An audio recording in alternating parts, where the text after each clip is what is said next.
আসসালামু আলাইকুম। আমার নাম মোহাম্মদ সালাউদ্দিন। আমার খামার হলো জাহাজবাড়া ইউনিয়ন সেন্টার বাজার।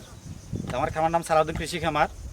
তো আমি নিজে এই খামার নিজে উদ্বোধন করছি এবং নিজে এই খামারে বিভিন্ন সবজি, মাছ চাষ এবং গরুর পালন করতেছি। তো আমি এই যে এইখানে এই সবজি চাষ করি, ইনশাল্লাহ আমি স্বাবলম্বী। তো আমি বিভিন্ন রকম সবজি করি, সারা বছর আমি এখান থেকে সবজি বিক্রি করি এবং বিভিন্ন রকম ফল আছে আমি ফল বিক্রি করি, আমি মাছ বিক্রি করি, আমি গরু লালন পালন করি, গরু বিক্রি করি, আমি স্বাবলম্বী। আপনি এই সিজনে কি আছে আপনার? আমার এখানে এখন এই সিজনে বেগুন আছে, মরিচ আছে, টমেটো আছে, আর পেঁপে আছে, বিভিন্ন রকম সবজি আছে, এই জাতীয় আছে আর কি। এখন আবার মাঝে মাঝে মাছ বিক্রি করি আমরা এই সিজনেও, আমরা আবার মাছও বিক্রি করি আর কি। কি মাছ আছে? আমার কাছে আছে তেলাপিয়া মাছ এবং রুই, মিরকা, সিলভার এই জাতীয় মাছ আছে, পাঙ্গাস মাছ আছে। তো একটু ভালো রেট পেতে সেই জন্য বিক্রি করতেছি। আপনি কত বছর ধরে এই খামারে? আমি এই খামার, আমার এই খামারেটার বয়স প্রায় 12-13 বছর। আমি 20 বছরের পর্যন্ত এই খামারের করি আর কি। তো এর আগে আমার বাড়ির পাশে ছিল। তো এখন আমার এই খামারে আমি এখানে করছি প্রায় 10-12 বছর হয়েছে আর কি। এইটি আপনি এই খামারের জন্য কোথা থেকে ঋণ নিয়েছেন? হ্যাঁ, অবশ্যই ঋণ নিয়েছি। আমি ঋণ ছাড়া তো এত বড় প্রকল্প তো চালানো সম্ভব না। আচ্ছা, কোথা থেকে নিয়েছেন? আমি দ্বীপোন্নয়ন থেকে নিয়েছি এবং সরকারি কৃষি ব্যাংক থেকেও নিয়েছি। তো ঋণ নিয়ে আমি ব্যবসা বাণিজ্য করছি। এবার ব্যবসা বাণিজ্য করি, আমি নিজেও এখানে ব্যবসা বাণিজ্য করি। আবার আমি বাইরে আমার ছেলেরা আছে, ওইখানেও পার্টনার করছি। ইনশাল্লাহ স্বাবলম্বী আমি, মূলত বলতে আমি স্বাবলম্বী ইনশাল্লাহ। আপনার খামারে কতজন লোক কাজ করে? আমার খামারে কন্টিনিউ একজন লোক ডিউটি মতো আছে।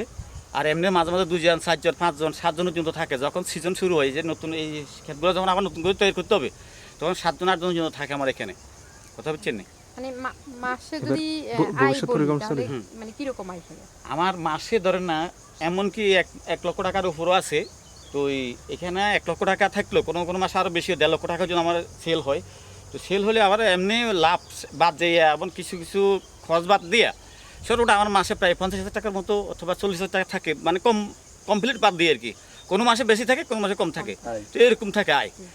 আপনার ভবিষ্যৎ পরিকল্পনা কি এই খামার নিয়ে? ভবিষ্যৎ পরিকল্পনা, আমি এখানে নিত্য নতুন ডিজিটাল প্রযুক্তিতে কিছু এই বাগান করব। যেমন লেসু বাগান করবো আমি এখানে। যেমন আমার এখানে ড্রাগন আছে, ড্রাগন, এই যে দেখেন এটা মালতিরাম গাছ, এইটা ওই যে দেখেন এটা আচ্ছা তরমুজ চাষ করছি এবং এই বিভিন্ন আইটেমের অনেক কিছু পাইতেছি আমি। দ্বীপোন্নয়ন থেকে আমি যেমন কিছু প্রকল্প পাইতেছি, এই বার্মি কম্পোস্ট, টাইকো কম্পোস্টের, এমন কিছু আমাদের এই অনুদান দিয়েছি আমি, এই যে কিছু মাটি ফেলানোর জন্য। তো অনেক কিছু পাইতেছি আমি।